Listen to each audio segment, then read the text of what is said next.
వచ్చే ఎన్నికల్లో తెలంగాణలో సీఎం రేవంత్ రెడ్డిని తప్పకుండా ఓడించి తీరుతానని, దానికోసం నేను తెలంగాణకు వచ్చి సీఎం రేవంత్ రెడ్డిని ఓడిస్తానని ప్రశాంత్ కిషోర్ శపథం చేశాడు.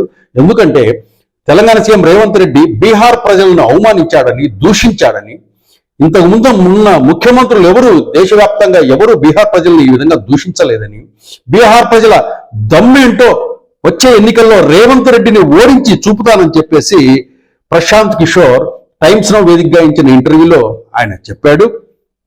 రేపు మోడీ గాని రాహుల్ గాంధీ కూడా ఎవరు రేవంత్ రెడ్డిని రక్షించుకోలేడని, రేవంత్ రెడ్డి సాయం కోసం ఈ బీహారోడు అంటే ప్రశాంత్ కిషోర్ కోసం ఢిల్లీలో 2-3 సార్లు కలిశాడని ఆయన రేవంత్ రెడ్డి గుట్టును ఆయన విప్పాడు. ఏది ఏమైనా కూడా రాబోయే ఎన్నికల్లో రేవంత్ రెడ్డిని ఖచ్చితంగా ఓడించి తీరుతానని చెప్పేసి శపథం చేశాడు. దానికి సంబంధించి ఆయన టైమ్స్ నౌ ఇంటర్వ్యూలో ఏం మాట్లాడాడో ఒకసారి విందాం. लगाते थे कि भैया हमारी मदद कीजिए तेलंगाना में, 1 बार नहीं 2 बार नहीं 3 बार आके दिल्ली हमसे रिक्वेस्ट करने, हमने मदद नहीं की, लेकिन वो अपने से बन गए हैं।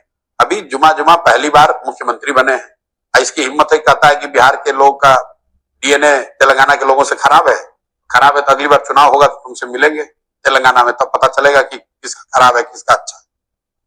हम डरते नहीं किसी से, कैमरे पे कह रहे हैं इनको जितना दम है ना लगा। राहुल गांधी से भी नहीं, अरे राहुल गांधी कौन पूछता है, हम किसी से नहीं डरते, हम पैदा ही नहीं हुए डरने के लिए। ये जो लोग बिहार के लोगों को गाली दे रहे हैं ये समझ ले, अगर है हिम्मत तो बोल के दिखा दें इस बार रेवंत रेड्डी पूरी ताकत लगाकर उनको हरवाएंगे, वहां पर जीत नहीं पाएंगे उनको, उनके राहुल गांधी ना बचा पाएंगे, कोई नहीं बचा पाएगा उनको आंध्रा में तेलंगाना में। बिहार के लोगों को गाली दोगे और वहां पर राजनीति करोगे, हम गाली दे रहे हैं किसी को? बिहार के लोगों ने तुम्हारा खेत काटा है, क्या गाली दे रहे हो बिहार के लोगों को? और गाली दोगे तुम यहाँ के घूमोगे, यहाँ घूमोगे तो हम यहीं रुकने वाले नहीं, तुम्हारे तेलंगाना में आकर तुमको हराएंगे, हराने में पूरी ताकत लगाएंगे। लोगों को पता है कि हम कर सकते हैं, बात करेंगे। अब देखिए बिहारी फ्लेवर आ रहा है आपका? कोई फ्लेवर नहीं है, काय गाली दे रहे हो भाई? సర్వశక్తులు ఒడ్డి రేవంత్ రెడ్డిని ఓడిస్తానని, రక్షించుకోమని ఛాలెంజ్ విసురుతున్నాడు ప్రశాంత్ కిషోర్. రాబోయే ఎన్నికల్లో రేవంత్ రెడ్డి గెలుస్తాడా, ప్రశాంత్ కిషోర్ గెలుస్తాడా, ప్రశాంత్ కిషోర్ రేవంత్ రెడ్డిని ఓడిస్తాడా అనేది మనం వేచి చూడాలి.